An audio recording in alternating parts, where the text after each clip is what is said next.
Welcome to Real Talk with ReZsaun, where nothing's off limits. I am your host, ReZsaun Lewis. Here on Real Talk, everything is debatable. So on any given week, we can be discussing anything from music to sports to politics to religion to relationships.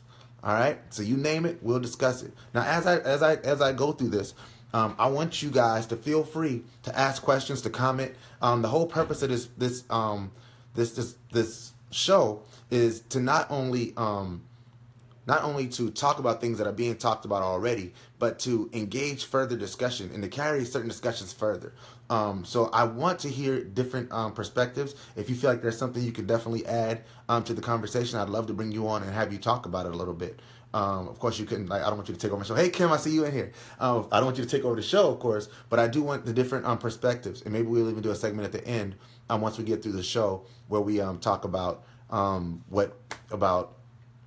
we just get back and forth between the audience, and that's something I look forward to engaging further as we continue to grow this audience. But every day from 7 o'clock to 7:30. Real Talk with ReZsaun will pretty much be going on as long as I can do it. Hey, I see. Okay, cool. All right, so today, so we got some very, very interesting topics that are going on today. I actually added on advice of one of my friends on Facebook and in real life, Ohio Crystal. I actually added a relationship segment to this show. So I'm going to give a little tidbits of advice to those who could use it. And if there's some things that you think we could talk about that you think would be interesting, please hit me with a message. Say, hey, ReZsaun, I'd love to hear you talk about it.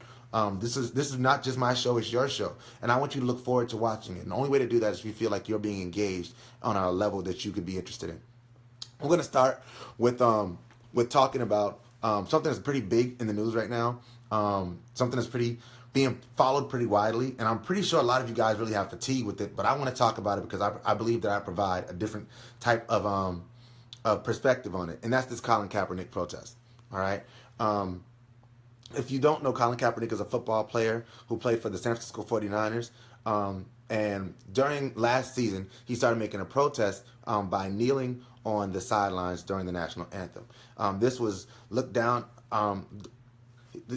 He started doing the protest, and he never actually brought the attention to the protest himself. The media saw him sitting on the bench during the national anthem, and then started bringing cameras over to him and asking him, "Hey, why are you doing this?" And he said that the reason that he was doing it is to shed light and to bring interest to the discussion about the way about police brutality towards minorities in our country, specifically black people in our country. And since doing that, he's received a lot of negative backlash, to be honest with you. And it's to the point, after the end of the season, he went to the end of the season. He did not have a great season team-wise, but he didn't have a terrible season. He had 16 touchdowns, 4 interceptions, which is not bad. That's actually the lowest touchdown interception percentage of any quarterback in the NFL last year. That's not something they'll talk about. But he had a decent season and ended up at the end of the season opting out of his contract. He had another year left on his contract, but he opted out of his contract, a guaranteed contract, because he wanted to get a chance to get in and talk to teams early without having to go through another year with the Niners dealing with the stuff that they were dealing with transition-wise. If you don't know about the football, I don't want to go too far into the football thing about it. My problem is this, and this I want you to understand my take on it. I am a major football fan. I love football. Like, I love the NFL. The first sport I've learned to love, I learned to love as a kid, was football. We grew up in a house where my mom was a Cowboys fan, my brother is a Bills fan, I'm a Niners fan, and my other brother is a whole bunch of different teams fan. I think he's a Colts fan now. But the bottom line is we are NFL fans in my house. All right? My dollars go towards the NFL. Okay? The reason that I personally am upset with what's going on is because it feels like the NFL, from what they're doing by not allowing Colin Kaepernick to get a chance in a league where, not allowing Colin Kaepernick to get a chance in a league where we know that there are rapists, there are people who have killed people through drunk driving, there are people there are adulterers, there are people who are thieves, there are just terrible people all throughout the NFL, and the place that these owners are deciding to draw the line is when a guy kneels in protest peacefully, right? Peacefully protests to show that he disagrees with the way people are being treated in our country. That's not cool. That's not cool. That can't be where you draw the line. So I've heard it said, that we people should care about way more than just the Colin Kaepernick thing. We shouldn't let that be the focus of, what we care about when it comes to the NFL. But the truth is this. Let's sit back and think about this. What did this man do wrong? What did this man do wrong? Right? Now, somebody may say, well, at my job, I can't go to my job and protest. Okay, fair enough. But chances are your job already has rules that say you cannot protest on that job, right? The NFL had no such rule that said Colin Kaepernick could not do what he did on the sidelines at all. There was not one rule. All right. The second thing is that they're saying that that owners are afraid that they'll face backlash from people who are opposed to the way Colin Kaepernick protested. Well, if we're not finding out who these people are who are so hurt and upset by the Colin Kaepernick protest, then you really can't gauge it. We don't know if the bulk of the people who are upset with the Colin Kaepernick protest are white supremacists. What if we found that out? Would that change the way you felt about it? It may. That's why context is important. You cannot just look at something on face value and say this is what it is. Now, if Colin Kaepernick does get a shot at, I'll say before I even say that, I'll say this. Like I said, I'm a big NFL fan. I've owned the NFL Sunday ticket, which is about $250 a year, every single year since 2006. For the first time since 2006, I called DirecTV and canceled my Sunday ticket. That's a thing that's for me to do. It's not for you to do. I mean, it's not for me to tell you that you should do. I'm not here to tell you that you shouldn't watch the NFL. I'm not here to tell you that the NFL is evil people. I'm telling you that ReZsaun Lewis, based on what I've seen, has decided to make a cognitive decision that I am not going to continue to endorse a league that is showing that they do not care by doing these things. Like it's one thing to not care, but it's a whole different thing to show specifically and intentionally, I don't care about your plight. All right? That's a problem for me. So you may disagree, you may agree. I don't know. Put your comments down below, and I'd love to hear how you guys feel about that. Sharia, the NFL is showing exactly what they think of you. I think that this is exactly what's happening. I think the NFL is showing. And I also think that the NFL is showing that if they could lose my dollar or they can lose somebody else's dollar, they're absolutely cool losing my dollar. Again, yeah, this is true. This is true, Crystal. Great comment, Crystal. Y'all need to check that comment out. Don't forget that there are a majority of black players who are not taking a stand at all, watching him drown like blacks watching each other be beat for protesting and not taking a stand because they are worried about themselves. This is true, and this is largely what happens. All right, this is largely what happens. As opposed to not saying, as opposed to coming against that situation and talking about it and saying, this is bad, we need to do something about this, they're burying their heads in the sand, which to me is problematic. All right? To me, it's problematic, and I'm not going to do it. Now, the NFL may not miss my $250. That's cool. But if enough people do it, they'll notice that money. They'll notice that money, and they'll realize that the stances that they've decided to take may not be the best stances. And that's all I'm saying. I'm not saying it's for anybody else to change. If they lose enough dollars, difference will be made. That's exactly my point, Sharia. Thank you so much for chiming in. And that's real talk as it pertains to that. Like, that's how I feel. And will my $250 make a difference? Again, probably not.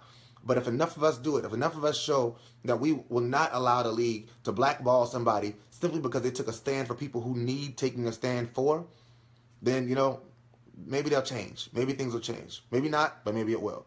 All right? So that's real talk on that. And I'm going to move on from that because I don't want to stay there too long. I do want to make sure that I get to the other stuff that I have on the docket. All right. But thank you so much. Please continue to comment. I'll be glad to later on maybe come back and do the and do a fan segment, an audience segment where you guys can talk and give your takes on this. The next thing I want to talk about, I said there's a relationship segment that I've added to this show. One thing that I find, and just a little bit of background on me if you don't know me, I am a very happily married man. I love my wife. We've been married for 10 years, and we have 5 beautiful children. And I truly believe in sharing the things that have allowed us to be successful in our marriage. And hopefully, in hopes that maybe it'll save somebody else's marriage. Maybe it'll help them think about something differently from a different perspective than they thought about it before. So I wanted to share something with you. I was talking to someone about being single, and like just being single is difficult, all right, these days, because people's relationship ideals are totally different. So what I want to do is not necessarily give you advice, but just give you the tidbits. I look things up myself. I read, even as a married man for 10 to married man of 10 years, I still look up articles, you know, things that I need to be doing to make my wife happy. Things that I need to be doing in my home to make sure I'm being a good father. I'm always looking to improve myself, and I encourage you to do the same. So what I wanted to do was give you guys, I found an article called, called 3 ways to get exactly what you want out of a relationship. All right? 3 ways to get exactly what you want out of a relationship. And I found it on a website called self.com. I was sort of like just trying to do a little bit of background on a little guidelines that would help me to guide my discussion, so I just wouldn't be throwing out random things. And each week I'll try to add something different that may be able to help somebody who may be going through something similar. Okay? So like I said, is getting what you want out of a relationship. When you get into a relationship, the first thing you need to understand is, what do I want? That's the first thing. You have to figure out what you need out of a relationship. Why are you getting into a relationship? Do you need to be in a relationship? Because it's quite possible that the things you think you need out of a relationship are not things that you actually need. All right? Or you may realize that in order to get what you need, maybe the people that you're going after aren't necessarily molded the way that you need them to be to give you what you seek in a relationship. So understand what you need. Figuring out what you really need in a relationship is very, very important. I also think you should know yourself. You need to know yourself, all right? If you know you're a hothead, chances are you don't need another hothead in your life, because there may be a passionate situation where, you may think, hey, we're 2 fireheads and we're going to break up the makeup and it's going to be great and we'll have, those kind of situations. It may not be the best thing for you, because a lot of bad things can happen in those situations. I watch a lot of Snapped on TV. I don't know if y'all watch that TV show, but I watch Snapped, and I've learned that maybe hotheads aren't necessarily the best way to go. So I can definitely tell you from life experience and from my television watching, Toya will tell you that I am very big on being, I guess to say, equally yoked. All right, you need somebody that balances you out. So figure out what you need. What do you need in a relationship? What do you need in a partner? Maybe you should take the time to write this down, right? Write it down and figure out, are the methods you're using getting you to where you need to be? Tyler, you're absolutely right. Married people also need prayer. So if you praying for people, pray for married people too. Pray for me. Shoot, I could use some prayer. If you find an article you think may help me in my marriage, I'd absolutely love it. Crystal sent me a video yesterday that me and Toya need to watch, and I'm really excited about watching it. I love anything that has to do with happy relationships. The second thing that you want to focus on when you're trying to get what you want out of a relationship is be open and honest. Be open and honest with the person that you're with. If you're with somebody and you love that person and y'all are trying to make this thing work or whatever, make sure that you're being honest with this person. Let them know who you are. Let them know who you are. It's really hard to love somebody you don't know. I'm going to say that again. It's really hard to love somebody you do not know. Now, you may think that I can put on this mask for this person and I can be this person that this person wants me to be. But the truth is, if that's not the person that you actually are, it is really hard to keep up a fake persona for some time. The worst things that you've ever been through in your life, share that with that person. If this is the person you plan on spending the rest of your life with, share these things with that person. Give them an opportunity to be able to take in that information, get to know the person that you truly are, and love you for who you truly are. Let them love you for who you truly are, flaws and all. Give them the opportunity to really love you, because you know what? They'll appreciate the fact that you trusted them. That's trust. When you trust me enough to say, hey, I am trusting you enough to give you my deepest, darkest secrets, and knowing that you will not use them to hurt me. Be open and honest. That's such a great way to go into a relationship that you plan on being a lasting relationship. Now, am I saying do that with everybody you meet? No. I'm saying that if there is somebody that you are really keyed in on and you think this person is going to be your lifelong partner, you're going to marry this person, you're going to be together for the rest of your lives, for richer or poorer, for better or worse, for death to y'all part. Like when y'all see that you go in that direction, honesty is key. I mean, I believe in being honest all the time, but at that time, once you realize if this is a forever thing, you got to be honest. Third, Third, learn to fulfill your own needs. I'm going to say that again. Learn to fulfill your own needs. Now, that can be taken in a whole multitude of ways. One of them, I'm definitely not trying to go to, so please do not go there with me. But learn to fulfill your needs. That means you need to learn to be self-reliant. You cannot get into a relationship based on necessity. I'm going to say that again. You cannot get into a relationship based on necessity. If you're in this relationship because you need this person for financial reasons, or you need this person for emotional reasons, or you need this person for good question. You need this person for whatever reason, other than this person takes who I am, and I feel like I'm a better person with them. I love being around them. They make me smile. They make me laugh. They make me happy. Other than these things, I mean, even that term, make me happy. Think about that. You got to learn to be happy on your own. It's hard to be happy with somebody else if you're not happy with you. I'm going to tell you why. Think about this, right? No matter where you go, you're there. No matter where you go, there you are. So you have to be able to be happy with the person that's with you no matter where you are. That's you. That's your star player. I think it's Cat Williams said you got to be in tune with your star player, man. Be in tune with your star player. So you got to learn to be happy with you. What do you think is a good progression timeline for knowing if they're right for you? Great question. I think different times are different people. I can tell you within my situation, I knew a month into to starting to date Toya that I wanted to marry Toya. I can tell you that truthfully and wholeheartedly. I knew it. There was no doubt in my mind. For guys, I think guys just know. Guys are different in that way. I don't believe that guys go through this thing where it's like, hey, I need to be with you for 8 years before I realize that we need to get married. In most cases, and correct me if I'm wrong, I'm sorry, ladies, if I'm stepping on your toes, because I don't mean to, but if a dude's with you for 8 years and he hasn't proposed to you yet, he's probably not going to propose to you. And if he does, it's not going to be for the reasons that you want him to. If that makes any sense to you. And say it again. If he's been with you for 8 years and he hasn't proposed to you, chances are he's not going to propose. Or if he does, it won't be for the reasons that you want him to. It'll be like that Jagged Edge song, the worst proposal ever, by the way. We ain't getting no younger, so we might as well do it.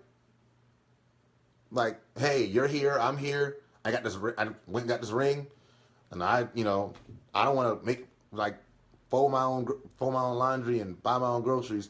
You seem to do that pretty well, so let's get married. Let's go do it. We ain't getting no younger, right? That's not ideally how I'd imagine women would want to be proposed to. Even though that's one of the #1 wedding songs. I have no idea why, but y'all made it that. I'm not a big Jagged Edge fan, but that's another thing for another day. Let's see. Do you think effort reflects the commitment level? I think effort definitely does reflect commitment level, but I also believe that different people love differently. And you can't expect everybody to love the same. All right, you cannot expect everybody to love the same. Everybody's not going to love the same way you do. All right, and I'm not, and that's key to understand that just because somebody does not express love the way you do does not mean that they don't love you. All right, and that's actually going to be probably what I go to next week is communication. It's key to be able to communicate. That's not actually one of the notes that was there, but it's key to be able to communicate what you want to the person that you're with. If you cannot express to the person how you want to be loved so they can accurately and correctly and intently love you the way you want to be loved, then there's a problem. There's something there that needs to be corrected. All right, so that's the end of my relationship segment. I hope y'all enjoyed that. I want to do it again next week. If there's something specifically you want me to talk about, I'd love to come in and talk about it. I would want to come and talk about it. Make sure you leave it in the comments section, or feel free to inbox me. I'm definitely open to that. You can let me know what you're thinking about. My next segment I'm going to do, I need to do a this is a very special segment to me. I believe that in our midst, we have some very talented individuals. And your camera's sideways. I can't see you. And hi. I want to bring one that I've grown to be a big fan of in the local area. Miss Kimberly Bowman. If you don't know who she is, I call Hi. her Oprah. She's an amazing young lady. She's an author. An entrepreneur. She's always out in the community, willing to help and to shine light on somebody who's doing the right thing and just help Aw. to be on the right path. So I want to introduce some and present to others Miss Kimberly Bowman. Thank you for coming on the show. Hi. Thank you. Can you hear me? Yes, we can hear you. Yes, yes. Okay. Hi. All right. So, those who don't know, can you you are the founder of So Exquisite Charleston magazine, and I'd like to Yeah. share so you can express to the people what exactly it is. Okay, so Exquisite Charleston Magazine, I've been doing it for about 4 years now, a little over 4 years, feels like 40 years. But it's an online and print magazine, but it's grown to be so much more than that. So Exquisite, it really has a lot of different parts to it. Specifically, like right now, I was just working on our podcast. So we have a podcast that we do. I just became a published author this week. I have a business and marketing half of So Exquisite where I work with other businesses and kind of offer my expertise in certain areas to be able to help their businesses grow. I just do a lot. Like, it's kind of hard to keep up sometimes. I just do so much. So, yeah. Hi, Latoya. So, yeah. All right, that's really dope. I'm sorry, I went to the website so I can pull it up. So I went to the link and the music started playing. The website anyway. But yeah, so Exquisite Charleston is So Exquisite Charleston magazine and is your baby, right? And Yeah. so if someone was going to go, if someone was going to use your like to look up your website, what things would they be looking for specifically to try to do? Well, So Exquisite is so much that we offer. So it's kind of hard. Like, I mean, I feel like whatever I can offer people, I try to direct them to someone that can offer it to them. With So Exquisite being a magazine, of course, we offer advertising for professionals and people who need to promote their businesses, promote their brands, whatever they may be doing. So we have those opportunities. We also have a scholarship fund as well. So things that are important to us would be things like, networking, sharing knowledge, and just empowering people as a whole. So it's just, we do that in so many different ways. So on the website, it doesn't even have everything that we do. Because I still got to go through and update a lot of stuff. But, if you follow me on social media, then you can kind of keep up with at least a little bit of what I'm doing. So, Awesome. And I just put the link to the website in the comment section. So for anyone okay. who would be interested in checking out, the networking opportunity, the promotion opportunity, please go there and check it out. Like I told you, Kim Bowman is a phenomenal young lady. There's a couple more things before I let you go. I want you to talk about your book. I know you just became a published author. Congratulations. I know Thank that's you. a process for you. Would you like to talk about your book a little bit? As far as the book is just kind of like me in a sense stepping out on my own. Yes, I am owner of So Exquisite Charleston magazine, but I'm also a professional as well. I'm a professional in my own way, as I like sometimes like to say. So the book is like something that it's gonna be a series of books that I'm gonna do over the course of my life. So this one is focusing on transitioning into your 20s. I'm 25 right now, so I just turned 25 last month. And I just felt like, I've experienced so much, I've done so much. I just wanted to be able to offer some knowledge and some insight to people as to things you need to keep in mind, things you need to know when you're getting older, coming out of your childhood, and moving into adulthood. So I share a lot of personal experiences from my life, as kind of like a guide in a way. So it's a lot of embarrassing stories. It's a lot of very personal stuff I've never talked about with people. So it was really, really, really kind of hard to write the book because I was like, oh God, people are gonna know my business now. But I'm like I had a friend of mine tell me today, like that's your testimony. You have to share your story with someone else, and you never know who you could inspire. And I try to do that all the time through So Exquisite with doing interviews conversations with, local individuals, to be able to share those stories to hopefully inspire someone else, or sharing information on whatever the topic may be, focusing on whatever it may be, to her further, make, help people and, inspire people and uplift people. So, yeah. Yeah, that's phenomenal. And what's the name of your book? Oh God, it's kind of long. It's the awkward, hilarious, painful guide on transitioning into your 20s. That's a lot. All So right. you can go on Amazon and type in my name and it'll pop up. So that's the easier way to do it. So That's yes, the awkward, hilarious, painful guide to transitioning into your 20s and surviving by Kimberly Bowman. yeah, yeah, that part too. I forgot that part. Definitely. I'm looking at it now. Like I'm trying to do like research as I'm talking. So trust me.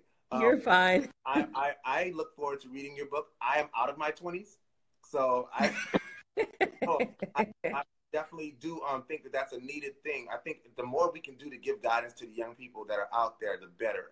And a young lady such as yourself, you're 25 years old and you're doing so many positive things. And I love it. I love it. I love seeing what you're doing. Thank I you. hope you continue do everything you're doing. The one more thing I want you to talk about is Day of Hugs. You know I love. You know I love. You did that with DGC, and it was a big thing for me. So I want you to talk to them about what the Day of Hugs was about. The Day of Hugs, I had the pleasure of hanging with some very handsome gentlemen. I made these signs. Well, basically, the Day of Hugs was really a part of 10 Days of Women, which is my annual kind of, I wouldn't even call it a conference. I would call it like more of a celebration, celebrating women and how awesome we are, that I do in the spring. It's March 5th to 15th. It's going to be, happening, of course, next year. What I wanted to do is I wanted to start off 10 Days of Women by doing something to, make women feel good. And I feel like, we work so hard, we do so much, and we're such awesome people, I wanted to do something to where we could kind of to make them feel good, make them smile. So, I always see, I don't know how many people know of the hug challenge where you go around and hug people. But I wanted to do something like that. So I was like, okay, I don't want to have just like anybody going up and hugging random women because that would be weird. So I said, well, I'm just going to find some handsome young men and I'm going to get them together and, we're going to go out and we're going to hug some people. So I made some signs and, of course, ReZaun, we used your gentleman to participate and he made a little game out of it. And we went to Tanger Outlet and they hugged all the women out there. I told them, I said, okay, we're going to hug every single woman that we see. We had a couple that weren't into it, but we had most of the women involved were very happy and they thought it was so adorable. So Yeah, it was phenomenal. I can tell you that they loved that day. Like that was a really thank you so much for involving us in that. And we definitely want to participate in it again because we can tell that the ladies, it really made the ladies feel really good as well. So it was a great. Yeah, and that was the whole idea, to make people feel good about themselves, because a hug is comforting, you might be going through something, you never know what a person is dealing with, and a hug can just do so much for a person. So yeah. Awesome. So I'm definitely I'm trying to pull up the book now so I can put it in the comment section. I'll also be sharing it all week so people will be able to go and find it and download it. I don't have much of a following yet, but hopefully as the time grows and people see the show, they'll be willing to to become week-long fans of the show and watch it. Of course.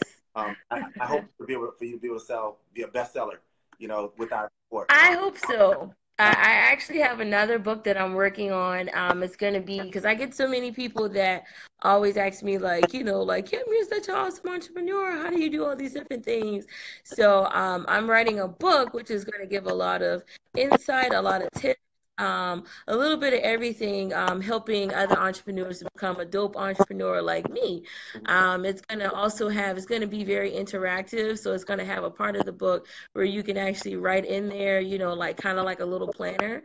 So it'll have, the first part will be tips and knowledge, whatever that I'll be sharing. And then the second part is just going to be, where you can kind of like use those things, actually setting goals for yourself, writing down things, helping to organize your thoughts, Awesome. because that's what entrepreneurs need to do. We need to know how to organize our thoughts in order to be successful entrepreneurs. Yeah. Trust me, I get my best ideas in the shower, so it's not easy. So.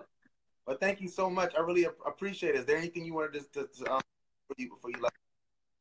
I don't know. Just visit soexquisitecharleston.com.